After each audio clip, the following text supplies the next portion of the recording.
Dans cette vidéo aujourd'hui, nous allons voir comment utiliser les effets, les transitions et les comportements avec Camtasia sur vos supports dans le plan de montage.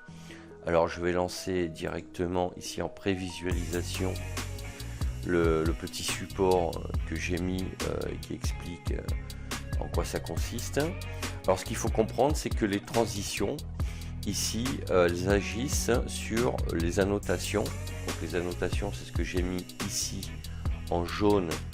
Je vous montre, hop, voilà, c'est donc un rectangle qui est superposé que j'ai pris ici dans ce choix de format. Ensuite, si je reviens, voilà, donc on peut les mettre sur les logos. Donc ce que moi j'appelle les logos, c'est ce que vous allez pouvoir ajouter comme image transparente, comme le bouton s'abonner par exemple, ou ça peut être votre logo d'entreprise, ou voilà, un logo que vous utilisez pour vos montages. Ensuite, ça peut être sur des vidéos que vous allez ajouter ici, ou sur des images ou des slides. En réalité, les transitions, on peut les ajouter sur tout type de support. Après, on va voir, je laisse défiler, donc les comportements, comment on peut les utiliser. De la même manière que les transitions, on peut utiliser les comportements.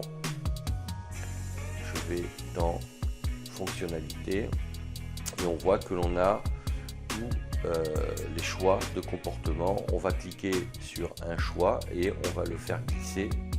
On va le voir juste après. Et là aussi, ça s'applique à tout type de support. Après, on va avoir les effets.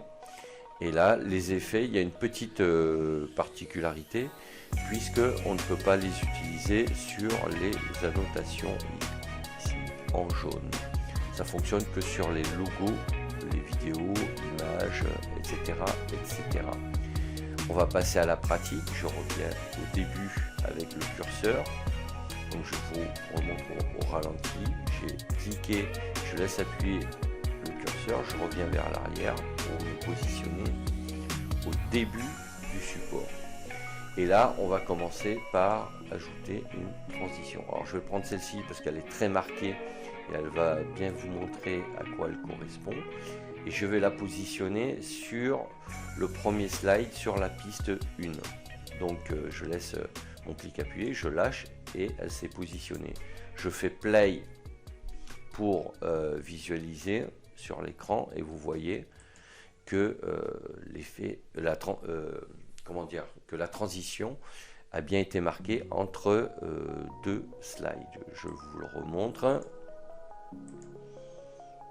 Voilà.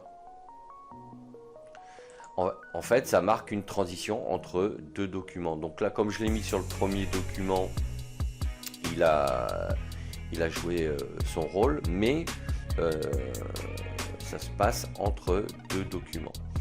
On va voir maintenant les comportements. Alors les comportements, c'est un autre format, une autre façon d'afficher et d'animer au slide. Par exemple, je vais me positionner, voilà, sur celle-ci. Avec le curseur, je viens juste avant, je clique sur play de l'écran de visualisation et on voit l'effet que ce choix a sur ce slide. Maintenant, on va mettre un effet visuel. Alors, ne pas confondre avec l'effet audio qu'on verra plus tard. L'effet visuel, on a ce type de choix. Alors, il y a très peu de choix, il y a possibilité d'en récupérer d'autres sur Camtasia, on verra plus tard comment faire.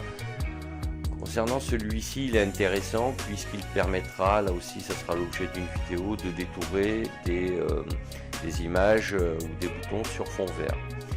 On va sélectionner cet effet là et je vais le positionner sur ce slide. Voilà.